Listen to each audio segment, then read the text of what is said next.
point sur l'actualité s'ouvre une fois de plus sur For You Media Africa. Mesdames et messieurs, bonsoir et merci de nous retrouver dans le cadre de cette édition. Vous le savez, depuis plusieurs heures déjà, le Gabon, les projecteurs sont tournés vers le Gabon.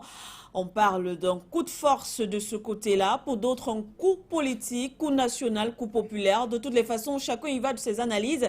Ce qui est sûr, d'après les informations et les images que nous recevons, le président Ali Bongo est tombé.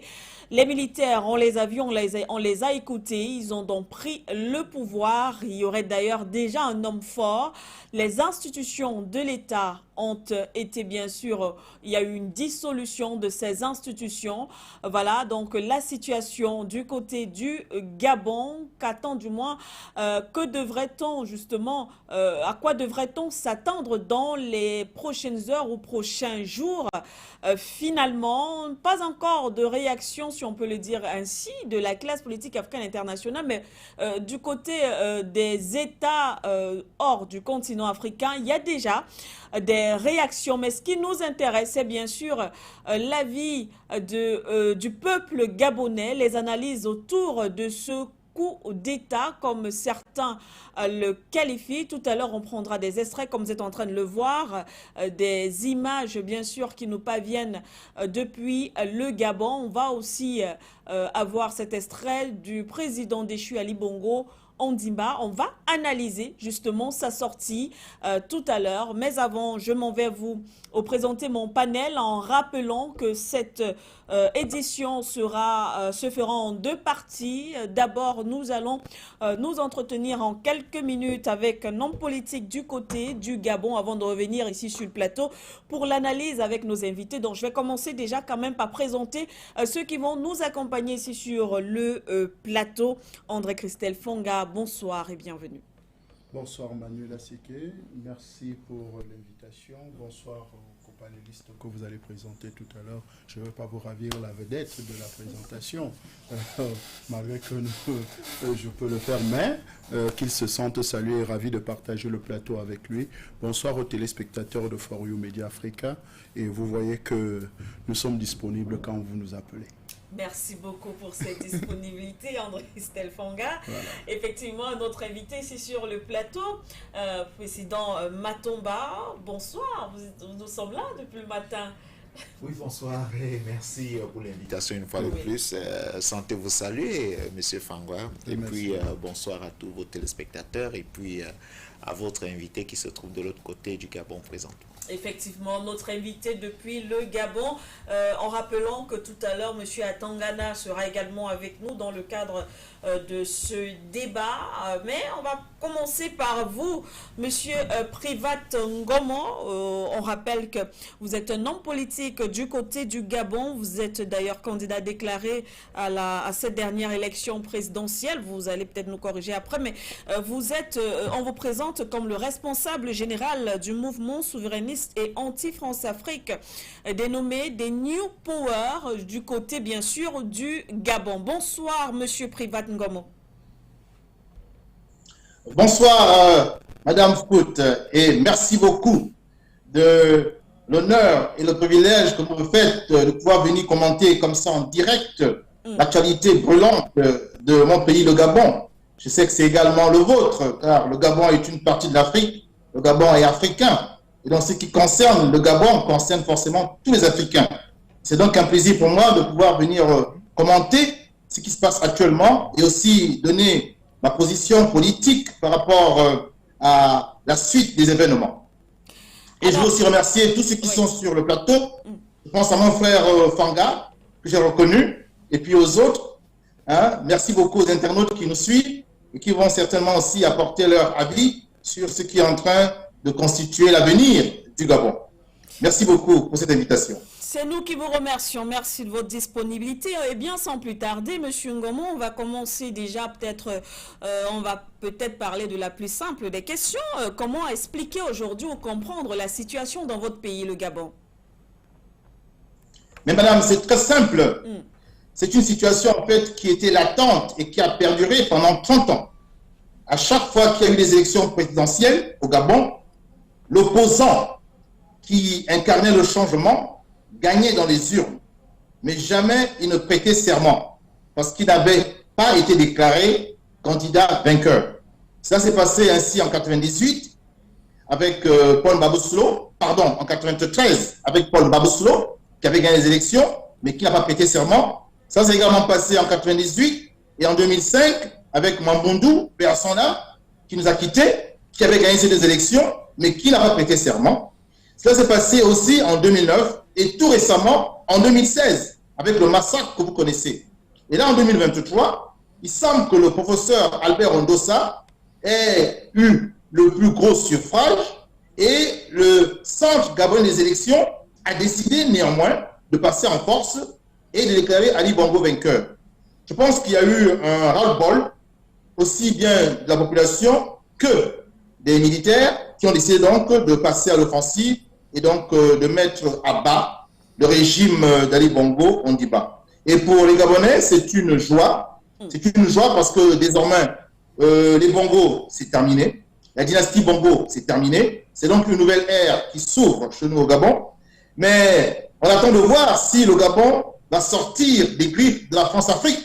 Nous avons certes fait tomber la marionnette, mais est-ce que nous allons réussir à déstabiliser et à neutraliser le marionnettiste? C'est tout l'enjeu, en fait, de cette transition. Et effectivement, peut-être pour aller dans votre sens, beaucoup estiment, au regard des analyses, qu'aujourd'hui il s'agit effectivement d'un coup un coup d'État contre la France véritablement, car le Gabon a toujours été considéré comme la chasse gardée de la France. Oui, madame, le Gabon n'est même pas la chasse gardée de la France. Le Gabon est le temple de la France-Afrique, le cœur en Afrique centrale de la France-Afrique, un peu comme la Côte d'Ivoire l'est en Afrique de l'Ouest. C'est donc à partir du Gabon que toute la machine france-africaine s'organise, conspire et frappe, déstabilise souvent les autres pays de la sous-région. Et donc naturellement, nous sommes pris ici dans les serres de la France-Afrique. Mais la question qu'il faut se poser aujourd'hui, c'est pourquoi le général de division, qui est le patron de la garde républicaine, qui est en réalité une sorte de garde prétorienne au service du président déchu, pourquoi Brice Clotaire Oligui Nguema a décidé de passer à l'acte? C'est une question que nous nous posons. Pourquoi décide-t-il de le faire maintenant? Une autre question, pourquoi a-t-il annulé les élections alors qu'il aurait pu tout simplement faire en sorte qu'il y ait un recomptage? Ce sont toutes les questions que nous nous posons. Et beaucoup ne sont pas loin de voir la main de la France qui veut absolument contrôler la situation du Gabon parce qu'il est impossible aux yeux donc de l'Élysée que le Gabon échappe à son escarcelle. Voilà les grandes questions aujourd'hui qui se posent. Oui, Ali Bongo est tombé. Mais est-ce qu'on ne va pas nous servir une autre marionnette qui viendra faire peut-être en mieux ce que faisait déjà Ali Bongo, sans que le Gabon n'acquiert réellement sa véritable souveraineté? Voici la grande question que nous nous posons actuellement. Et justement, M. Privat, alors est-ce que c'est ce qui justifie aujourd'hui l'inertie, parce que le silence de l'opposition, de la classe politique gabonaise à la suite justement de ce coup de force? On voit la population qui se réjouit, qui porte les militaires en triomphe, mais l'opposition, on n'a pas encore une sortie. Vous faites partie justement de cette opposition, peut-être votre position là-dessus? Ah, madame, je veux quand même d'abord distinguer dans l'opposition gabonaise les deux courants qui la constituent.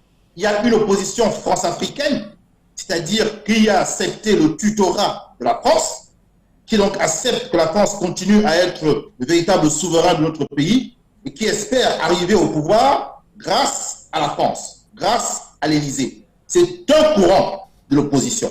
Et vous avez en face un autre courant qui monte en puissance. C'est le courant que j'incarne avec d'autres, mais nous ne sommes pas nombreux. Dans ce courant, nous sommes souverainistes, nous sommes anti-France-africains. Voyez-vous? Et nous sommes pour ne pas dire panafricanistes. Ça veut dire quoi? Ça veut dire que nous observons de façon différente cette situation. L'opposition france-africaine, elle se doute bien que ce coup d'État a pu se faire grâce à la discrétion ou à la complicité du 6e BIMA français, qui se trouve quand même sur les terres du Gabon. Nous avons une emprise militaire française au Gabon, qu'on appelle le camp général de Gaulle. Et ce camp général de Gaulle a un regard sur tout ce qui se passe, notamment sur les aspects militaires. Donc si ce coup d'État était en défaveur de la France-Afrique, je pense que dans la nuit, les militaires français auraient certainement opéré. Mais comme le coup d'État a réussi, ça veut dire que ce coup d'État a eu l'aval de la France. Donc la France veut contrôler la transition. La France a récusé ces élections, qui auraient pu voir effectivement à la tête de notre pays un président élu démocratiquement, c'est-à-dire Albert Hondosa. Or, la France n'a pas besoin d'un président élu démocratique pour diriger un pays. Cela est trop dangereux. Elle a besoin justement d'une personne qui n'a aucune légitimité. Nous attendons de voir quel sera le président de la transition. C'est très important pour nous. Le nom du président de la transition nous donnera une idée de la marge de manœuvre que la France a dans cette transition.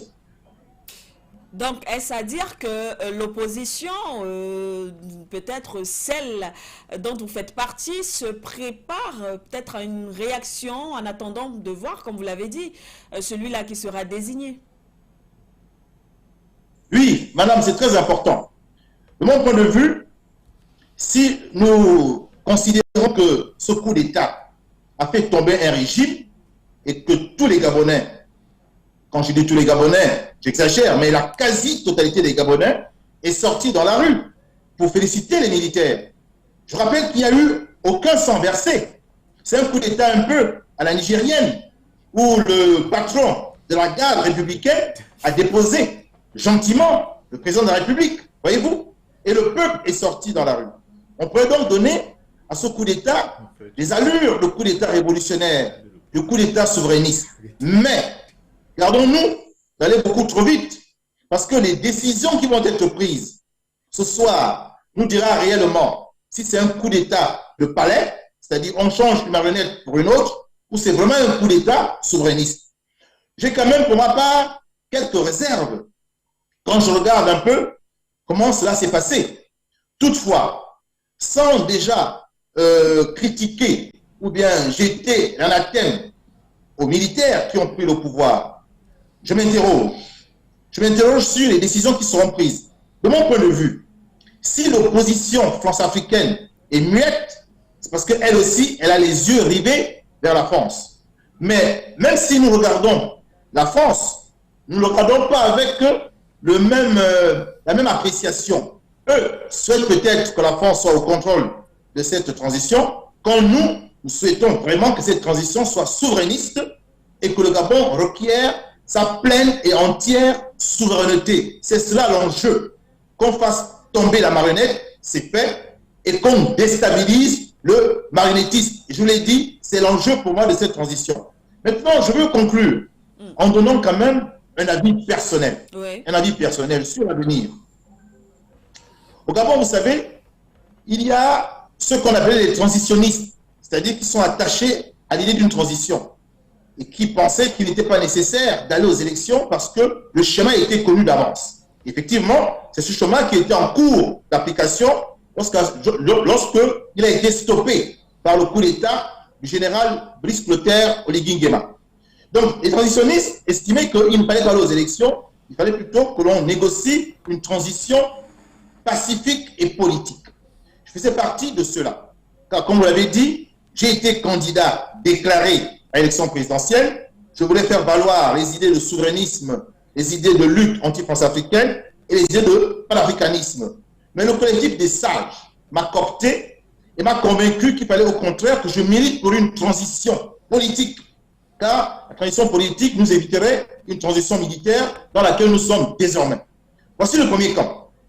Et ce camp a voyé en tête de cette transition M. Jean Ping, qui a été élu en 2016 et qui n'a jamais pu prêter serment. Il y avait un deuxième camp. C'est le camp des électoralistes qui a réussi à dégager une candidature consensuelle en la personne du professeur agrégé d'économie Albert Hondosa, qui d'ailleurs, je pense, a gagné haut la main cette élection. Et enfin, vous avez le troisième camp qui s'est invité, c'est le camp des militaires, avec Brice Clotaire Oligui Nguema, qui finalement va mettre, je l'espère, tout le monde d'accord. si naturellement la France-Afrique n'est pas aux commandes. Je veux donc dire par là que ces trois camps peuvent être représentés au plus haut niveau de cette transition. Car ce qu'on attend maintenant, c'est la désignation des autorités qui vont diriger cette transition. Je pense que M. Jean Ping pourrait très bien être le président de cette transition parce qu'il a été élu en 2016 et pendant 7 ans, il a maintenu sa position, il a été constant, il a été déterminé. M. Albert Ondossa, qui a gagné l'élection, mais cette dernière a été annulée, pourrait très bien être le prochain Premier ministre de la République. Et enfin, M. le général de division Brice Clotaire Oligui Nguema pourrait être le vice-président de la sécurité et de la défense. De cette manière, eh bien, les trois camps qui composent aujourd'hui la société gabonaise seraient représentés au sommet de l'État. Le camp des transitionnistes avec M. Jean Ping, le camp des électoralistes avec M. Ondossa et le camp des militaires qui désormais veulent jouer un rôle important sur le plan politique avec M. Brice Clotaire Oligui Nguema. Voilà un peu moi l'analyse que je ferai à brûle pour point la situation de mon pays actuellement.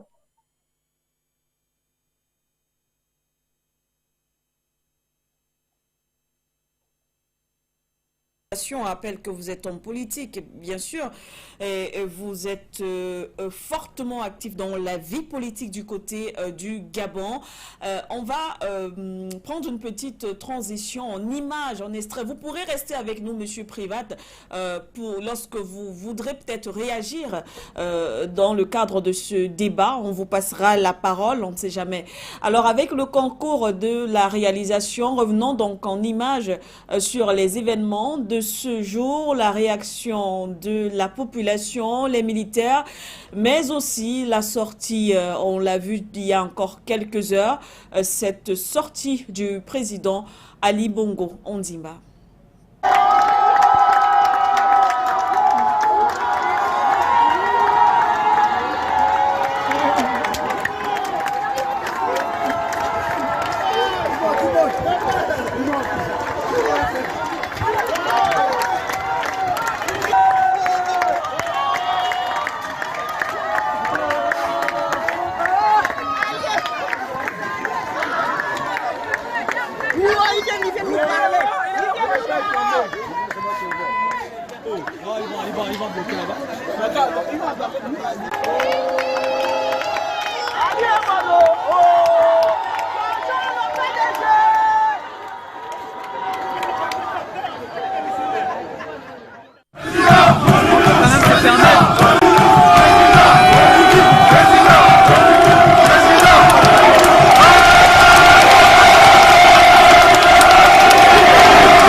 Du Comité pour la transition et la restauration des institutions.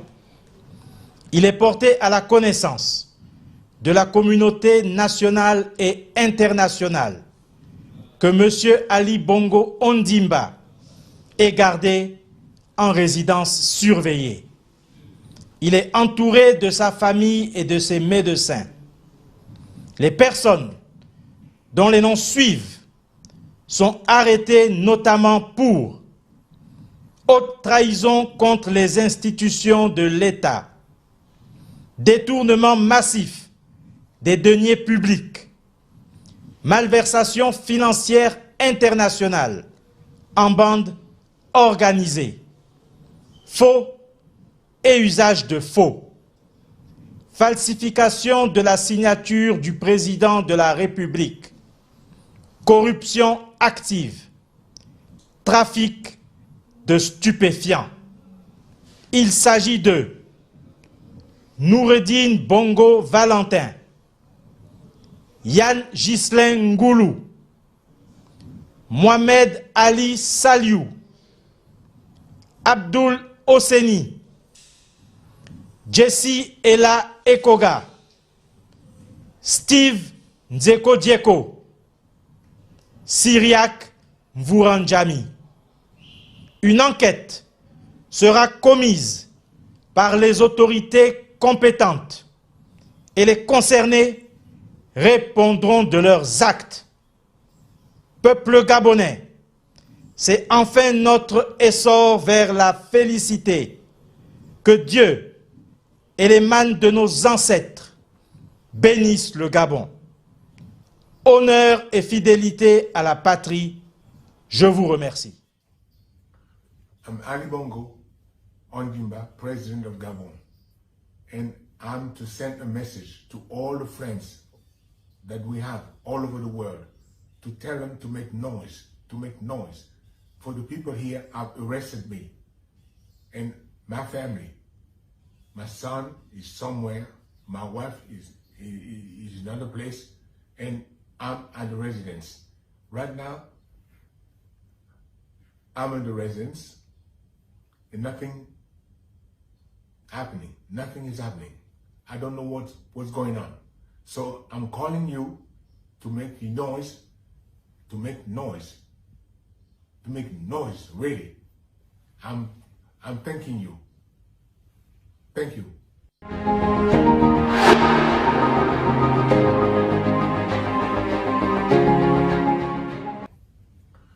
I'm Ali Bongo Ondimba, President. Je suis Ali Bongo Ondimba, président du Gabon. Et je veux envoyer un message à tous nos amis que nous avons dans le monde pour leur dire de faire du bruit, car les personnes présentes ici m'ont arrêté, ainsi que ma famille. Mon fils est quelque part, ma femme est ailleurs. Je suis dans la résidence et rien ne se passe. Il ne se passe rien. Je ne sais pas ce qui se passe.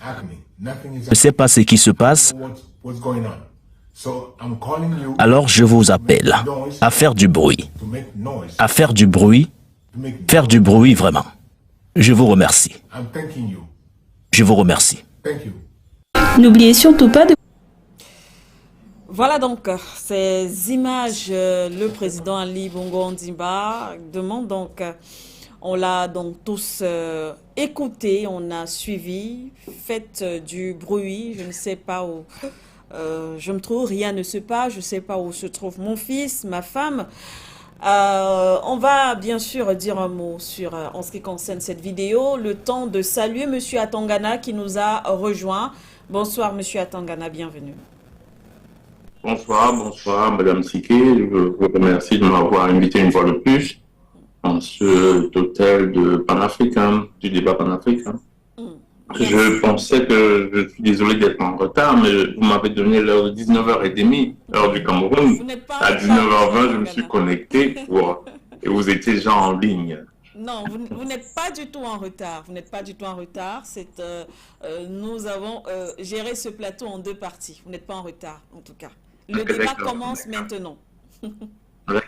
D'accord, je comprends mieux. Voilà. Je dis bonjour à mes copanélistes, je dis bonjour à tous nos téléspectateurs panafricanistes qui prennent souvent la peine de nous suivre et qui nous envoient souvent des messages de félicitations.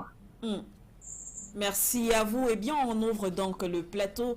Ici, André Christelle Fanga, vous avez suivi, du moins vous suivez de près cette actualité du côté du Gabon et ces images, surtout du président Ali Bongo Ondimba, pour certains insoutenables. On a vu un président qui semble en tout cas perdu et qui ne semble ne pas comprendre exactement ce qui est en train de se passer dans son pays. Pourtant, il s'agit là quand même d'une situation assez grave. Alors, quand je regarde cette vidéo et je regarde le comportement et le style l'engagé du président déchu aujourd'hui, Ali Bongo, oui. C'est une image que j'avais déjà depuis longtemps, après sa maladie. Quand il est revenu, je me suis posé la question, est-ce que les Gabonais sont encore sérieux? Parce que pour un homme qui est... Tout le monde peut tomber malade, ça peut arriver à tout le monde. Mais permettez que des gens aillent se reposer ou bien aillent se soigner normalement comme il faut. le pouvoir à tout prix, à tous les prix, voilà où ça nous conduit. Parce que je me suis toujours posé cette image, j'ai toujours pris cette image pour présenter ça à la face du monde, pour dire que est-ce que l'Afrique mérite ça?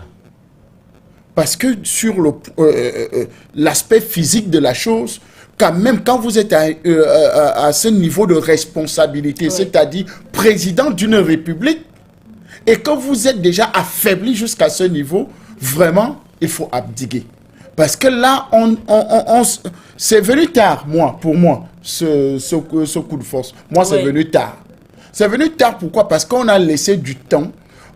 D'ailleurs, que vous connaissez, quand il est tombé malade, quand il a eu ce double AVC et tout, et qu'il y a eu une longue période, pour se soigner, où le pays était presque... Tout à fait. Le pays était en vacances, hein, ça, c'est qui est sûr. Mais on a tout fait. Il est revenu, il a pris fonction. D'ailleurs, même des médecins ont dit que il est en bonne santé quand il est revenu. Et deuxièmement, les médecins ont encore dit qu'il est à diriger le pays par rapport à ces élections, parce qu'on a allé faire le check-up, tout. Les médecins, je suis sûr que si les Gabonais pouvaient aller voir ces médecins-là aujourd'hui, où M. Ali Bongo allait faire les textes pour voir s'il est complètement en bonne santé. Quand vous le regardez assis dans cette vidéo, vous voyez quelqu'un qui est en bonne santé. Même physiquement. C'est quand même de l'injure pour les populations. C'est quand même de l'injure pour le qui pense qu'il mérite des dirigeants mieux. Parce que notre Afrique, ce qui se passe aujourd'hui, c'est qu'on a quand même déjà la capacité de voir de ce qui se passe ailleurs. Parce qu'il y a eu dans les années 90, un peu moins, on n'avait pas encore Internet, on n'avait pas encore la télévision un peu de partout. Aujourd'hui, on a Internet partout. On a la télévision partout. Et décentralisé, c'est pour ça qu'il faut saluer des opérateurs économiques comme Serge Espoir Matomba aujourd'hui qui est sur ce plateau, qui est dans le domaine de la communication en mettant une télévision comme pour que davantage être informés de ce qui se passe dans le monde. Parce qu'à cette période-là, on n'avait que les télévisions nationaux et qui avaient une ligne éditoriale bien dirigée. Précise, Donc aujourd'hui, les Africains, les Gabonais, les Camerounais, les Centrafricains savent ce qui se passe dans leur pays et ce qui se passe ailleurs. Donc cette image d'Ali Bongo qui a commencé à se dégrader depuis sa maladie jusqu'à maintenant, vraiment présentait déjà des signes de quelqu'un qui ne tenait plus les rênes du pouvoir. On l'a pourtant vu pendant la présidentielle. Lui-même s'est exprimé. On a eu l'impression qu'il était conscient. On a vu un président qui a dit oui, je vais gagner. Du moins, on va aux élections et on va changer les choses. Il y a même eu des promesses de campagne. Manuela, c'est que vous avez suivi les mutins, en fait, ceux qui ont fait le coup de force. Bien sûr. Ils ont souligné un aspect, trafic de stupéfiants. Trafic de stupéfiants, ça veut tout dire. Ça veut dire que actuellement au Gabon, il y a un trafic accru de stupéfiants. Et pour que un président qui est dans cet état, ou bien un homme dans cet état-là, il faut qu'il soit dopé à un niveau très élevé pour tenir. Et vous savez que c'est ça, c'est le point d'accord aujourd'hui qui fait la force de la France-Afrique, c'est-à-dire le trafic des stupéfiants. Vous allez retrouver que la plupart des chefs d'État ou bien des hautes personnalités, n'est-ce pas, de la France-Afrique actuelle sont impliqués dans le narcotrafic. Allez en Côte d'Ivoire, vous vous souvenez de feu Ahmed Bakayoko. Oui, bien sûr, le scandale. Vous allez de l'autre côté, la Guinée-Bissau, avec Sissoko Ambalo, où les narcotrafiquants voulaient même faire un coup d'État. Vous allez un peu de partout dans tous ces États, vous allez retrouver que le trafic de drogue est devenu, ou bien des stupéfiants est devenu un commerce légal même, parce que c'est dirigé par les hauts responsables de l'État. Donc, quand vous dites que M. Ali Bongo a pu faire campagne et tout ça, il était sur forte dose d'abord de médicaments et en plus de ça, de stupéfiants. Parce que si les muteurs peuvent dire qu'il y a trafic de stupéfiants, ça veut dire que ça se passait au vu et au su de tout le monde. Et on connaît, parce que vous accusez immédiatement le jeune Noureddine Bongo de trafic. Bien sûr. Avec tous les autres membres, que ce soit les chefs de cabinet, que ce soit les hauts responsables de la présidence de la République, pour trafic de drogue. On ne veut pas parler de détournement. En fait, on est en train de dire que la pression de l'oreiller a amené M. Ali Bongo dans cette situation que nous voyons aujourd'hui. Merci à vous, André Christelle Fonga, pour ce premier jet.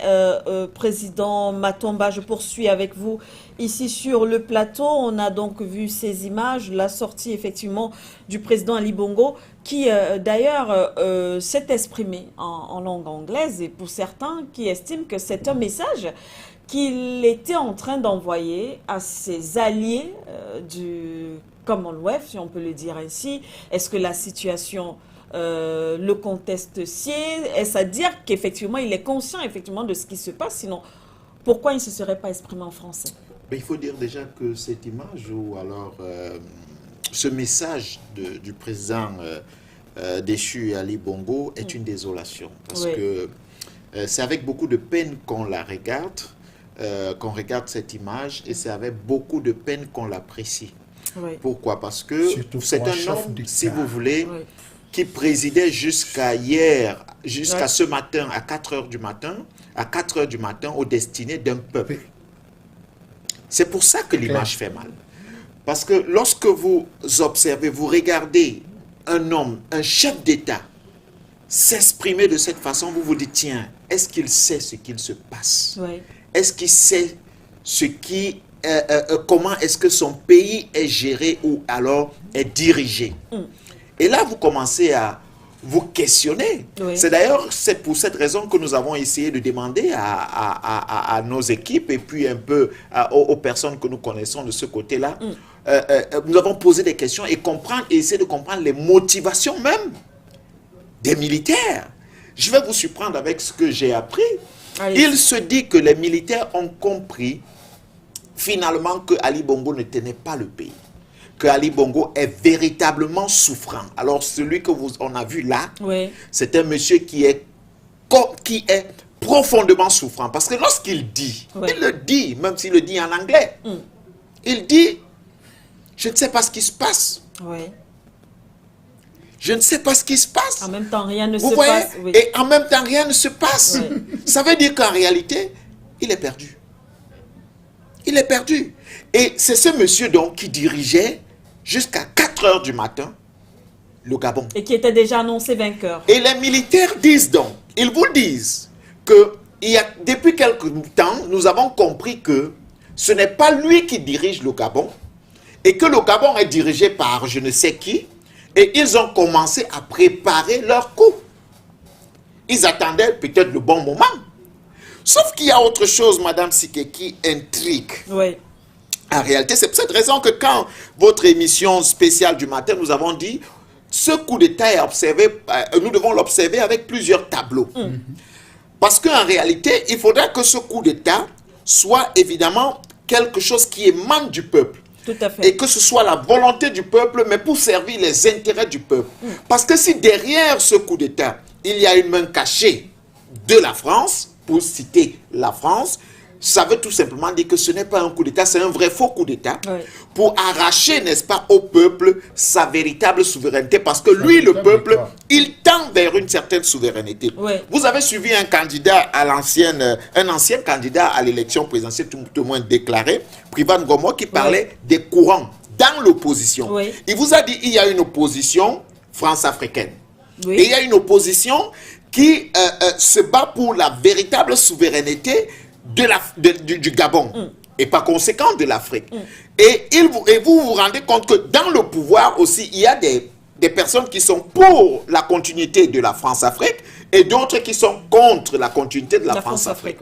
Et lorsque vous transportez cela dans l'armée, vous allez voir que même quand on veut bien vous faire croire que les hommes en tenue ne sont pas des hommes politiques, je suis désolé, les hommes en tenue font la politique tous les jours. C'est clair.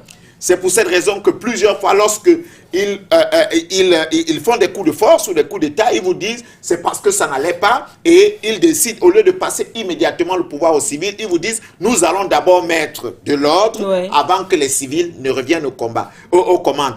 Sauf que certains finissent par prendre goût et rester eux-mêmes, n'est-ce pas, aux commandes. Alors, lorsque vous observez cela, vous vous dites, ce matin, ceux qui auraient, entre parenthèses, la main cachée derrière, qu'on penserait être la France, vous disent, ils n'ont pas condamné tout de suite le coup d'État. Ils vous ont dit, on observe. Oui. Ils sont allés plus loin. Ils disent, on observe et on surveille. C'est plus tard, parce qu'il y a une indignation mondiale, qu'ils décident donc de dire, nous condamnons, mais nous surveillons. Mais attention, Madame Siké, ils vont plus loin. Et c'est là qu'on commence à comprendre que peut-être le coup d'État avait une raison fondée. Et on commence donc à analyser la situation, n'est-ce pas, gabonaise autrement. Parce qu'ils reviennent, les Français, en vous disant, il faudra que ceux qui ont perpétré le coup d'État puissent respecter les résultats des urnes. Le dire, Madame Siké, veut tout simplement dire que, en réalité, ça pourrait être un coup d'État déjoué par les militaires ou un coup de force déjoué par les militaires qui est en train de s'opérer au Gabon. Parce qu'en réalité, pourquoi est-ce que les militaires agissent? Et à quel moment ils agissent? Ils vous disent clairement que c'est parce qu'ils ont compris que Ali Bongo ne tenait plus les rênes. Mais si Ali Bongo ne tenait plus les rênes, il y a une élection qui s'est déroulée. Il y a des résultats. Tout à fait. Bon, même si les résultats proclamés à 3 h du matin donnaient Ali Bongo vainqueur. Bon, vous pouvez tout simplement demander de recompter, n'est-ce pas, les résultats. Mais ils disent tout de suite l'élection était une mascarade. Ils disent tout de suite l'État gabonais n'est pas dirigé depuis toujours avec responsabilité.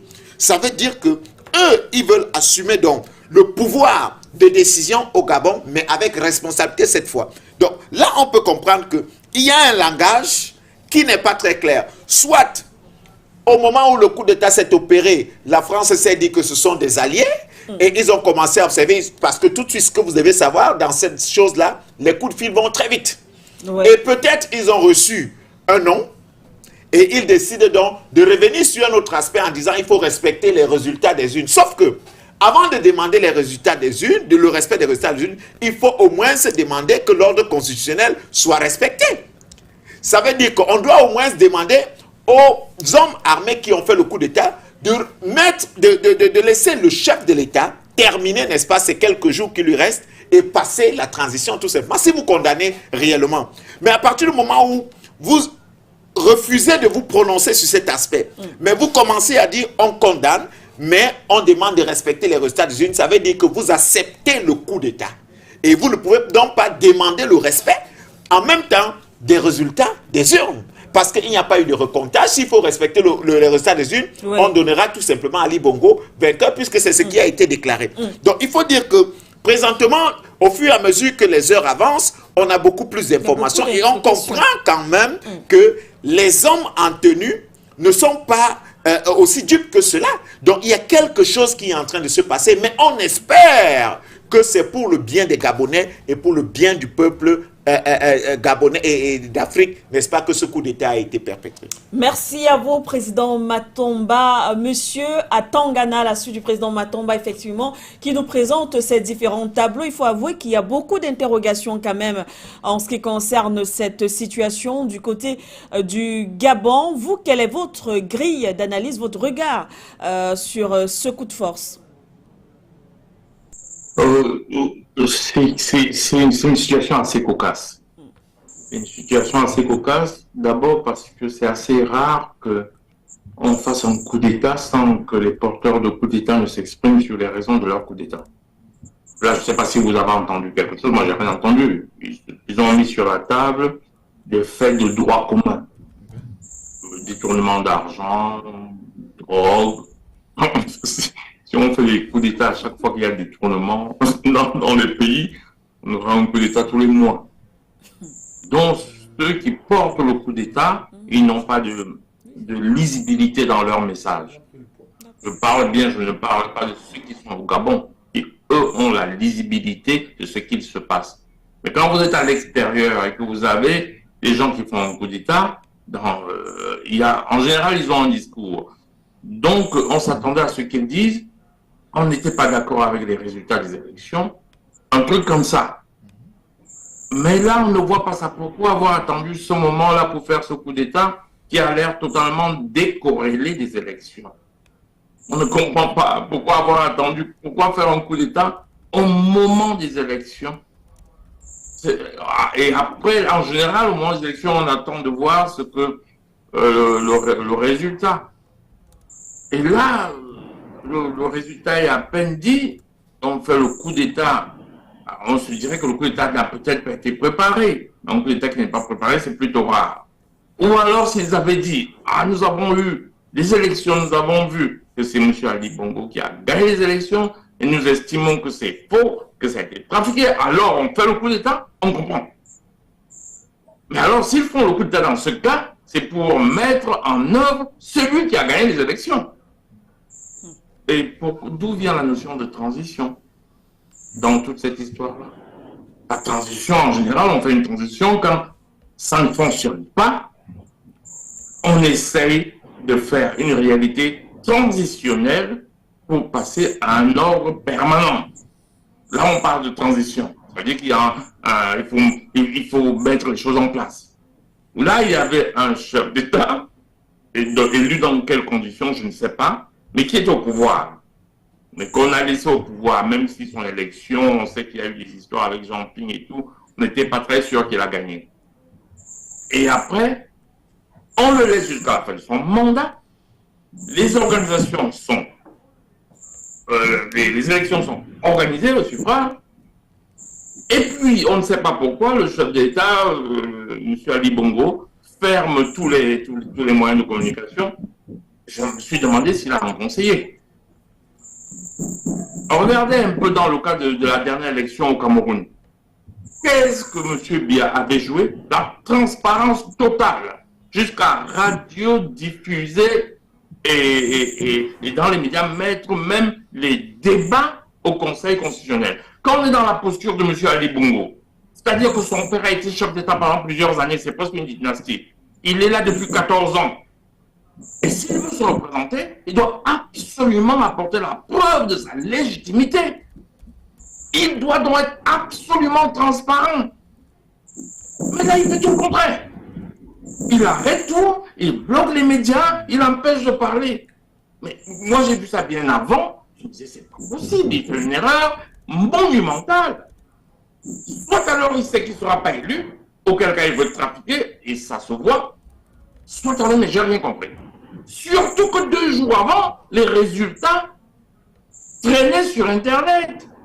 Vous n'en parlez pas, mais enfin, je ne sais pas, vous n'avez pas vu ça, je crois tout bonjour. On a vu des résultats sur Internet qui donnaient son adversaire gagnant. Sur les mêmes proportions qu'on lui donne gagnant, comme si on a juste inversé les noms. Il y a plusieurs, ça a traîné, il y a plusieurs personnes qui ont fait des sorties dessus sur Internet. Mais alors, ça on voyait ça à l'œil, c'est pas possible, c'est quand même pas possible que M. Ali Bongo ait pu faire ce genre d'erreur politique. Il n'a pas été conseiller, il n'a pas d'entourage. Ceci dit, à sa décharge, quand on se retrouve à la tête d'un État, on s'entoure toujours, sans se rendre compte, des gens vous entourent, parce qu'ils ont le pouvoir à travers vous. Ces gens-là qui vous entourent, très très souvent, vous donnent des conseils pour rester au pouvoir, parce qu'ils sont au pouvoir à travers vous. Et on appelle ça la bulle de l'information. J'ai un frère aîné qui était ex-directeur général du port autonome de Douala, décédé, qui m'avait dit, il m'a en tout cas fait prendre conscience du fait que c'est celui qui vous donne l'information qui commande. Pourquoi? À intelligence égale, si nous avons la même information, nous allons avoir les mêmes conclusions. Les informations qui nous demandent d'avoir des idées de génie sont rares. En général, si nous sommes moyennement intelligents, nous aurons des décisions rationnelles, intelligentes. Donc forcément, c'est les gens qui vous apportent l'information, qui contrôlent vos décisions. Puisqu'on vous apporte des informations en sachant ce que vous allez prendre comme décision. Il n'y a pas... voilà. Apparemment, ce monsieur Ali Bongo a été très mal conseillé. Je ne connais pas. Enfin, je ne le connais pas personnellement. Je l'ai vu une fois à Paris. Je crois que c'était dans une boîte de nuit. Je venais d'arriver en Europe comme étudiant. Il y a, je ne sais pas, 25 ans, c'est plus 30 ans. Et je me souviens toujours parce que j'allais dans une boîte de nuit avec de mes cousins à Paris. Et il m'a dit Ali Bongo est dans la boîte. Et j'ai dit pourquoi? Il m'a dit tu vois la Rolls-Royce qui est placée là, c'est la sienne. Et quand on est rentré en boîte, il était dans la boîte, il connaissait un de mes cousins. Mais je ne le connaissais pas personnellement. Et voilà, c'est la seule anecdote que j'ai de lui. Et je me dis c'est pas possible. On s'attendait à ce que ce monsieur soit autre chose. Son père avait connu les colonisations. Lui, il est né après les colonisations. On s'attendait à ce qu'il développe le pays. Parce que le problème de durer au pouvoir, pour moi, n'est pas un problème. La preuve, en Arabie Saoudite, on a des royaumes. Au Qatar, tous ces pays-là, mais on a l'impression qu'ils ont le souci de développer leur pays. Alors que chez nous, on a l'impression qu'ils n'ont aucun souci de développer leur pays. C'est un truc que je ne comprends pas. Mais ça, c'était un point de vue plutôt personnel. C'est ma première approche de cette histoire-là. Mon premier jet dans cette histoire-là qui me paraît, c'est cocasse. On ne sait pas d'où ça vient, pourquoi ça vient. On peut aussi penser que, comme après les décolonisations, le colonisateur voit le vent de marée qui emporte les militaires qui vont au pouvoir. Et qu'est-ce que le colon fait? C'est qu'il va, au lieu de s'opposer à ça, aller dans le vent et contrôler les coups d'État. Vous voyez ce que je veux dire? C'est-à-dire il contrôle ça. Parce que dans le cas du Mali, dans le cas du Niger, dans le cas là, il a voulu être contre. Là, il s'est dit, mais non, je ne vais pas être contre. Je vais plutôt accepter ces coups d'État à condition que ceux qui les font soient les miens. Et comme ça, on a l'impression qu'on a donné au public ce qu'ils veulent. Parce qu'apparemment, dans le cas du Bongo, du Gabon, les gens se contentent ils ne veulent pas un changement de régime, ils veulent un changement de tête, de personne. Il y a une différence entre un changement de régime, la façon...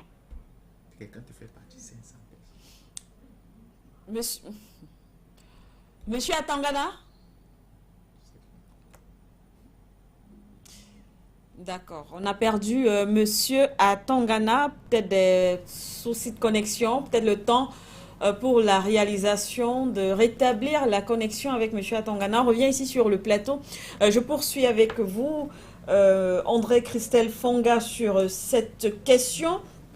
Alors, les militaires se sont exprimés, on est d'ailleurs revenu là-dessus, et ils ont donné plus ou moins les raisons. Monsieur Atangana, justement, a souligné ce point. Pour lui, il n'a pas vraiment trouvé de raison, les raisons évoquées par les militaires. Alors, eux, ils parlent d'une gouvernance irresponsable, imprévisible, qui se traduit par une dégradation continue de la cohésion sociale, risquant de conduire le pays au chaos. Est-ce qu'on ne pourrait pas dire, Monsieur Fonga, que ces arguments sont tout de même fondés? Alors, il faut regarder la situation sur plusieurs prismes et sur plusieurs scénarios. Oui. Et quand nous regardons la situation, ça me fait me rappeler du coup d'État de Bédié. Vous vous rappelez du coup d'État de Bédié? Oui. Le feu Bédié qui est décédé tout à fait, en Côte d'Ivoire. Des militaires, le général Gueye se retrouve avec quelques gendarmes et tout. Chez lui, des gendarmes qui viennent se plaindre qu'ils ont besoin du matériel et le chef de l'État ne leur permet pas d'avoir du matériel pour davantage sécuriser le pays. Et une information fuite, on annonce au président Bédié que monsieur le général Gueye est réuni dans sa maison, dans sa résidence avec des militaires. Ils sont en train de préparer le coup d'État. Oui. Quand il quitte maintenant la résidence, que le général Gueye décide, bon ok, je m'en vais rencontrer le président pour justement lui expliquer la situation. Oui. On annonce au président Bédié que le voilà qui sort de la résidence avec les militaires justement pour venir te tuer. Bédié n'a que pris le petit couloir. Vous savez qu'à la présidence française, il y avait un couloir qui sortait directement à l'ambassade française. Au palais présidentiel de Côte d'Ivoire, il y avait un couloir qui sortait directement à l'ambassade française. C'est l'ambassadeur français qui annonce à tout le reste qu'il y a eu coup d'État.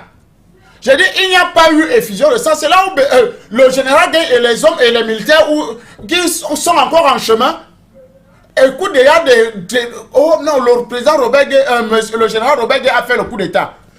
Et en parlant comme ça, il se trouve, voilà la RTI qui est justement devant. Il dit, mais donc, il a fait le coup d'État, ça veut dire que je dois annoncer le coup d'État à la radio ou à la télévision. C'est comme ça qu'il se dirige à la RTI et il annonce le coup d'État qu'il a renversé les institutions. Le président Bédi était déjà caché chez l'ambassadeur français. Je me rappelle encore d'un autre événement. Peut-être ce n'est pas la même chose avec Mugabe. Oui. Vous vous rappelez un peu de la situation de Mugabe? Oui. Avec sa femme qui était devenue présente. Et les camarades de lutte de Mugabe étaient déjà mis presque à l'éteignoir. Et que madame avait déjà pris la direction de beaucoup de choses. Elle avait nommé déjà beaucoup de personnes qui voulaient déjà prendre le contrôle de la situation du pays. Subitement, il y a eu un renversement de situation. Quand je prends ces deux illustrations, c'est pour nous ramener au Gabon. C'est pour dire que j'ai chuté en disant la pression de l'oreiller. Oui. La pression de l'oreiller, pour ceux qui comprennent, ils savent ce que c'est que la pression de l'oreiller. Et on connaît la propension de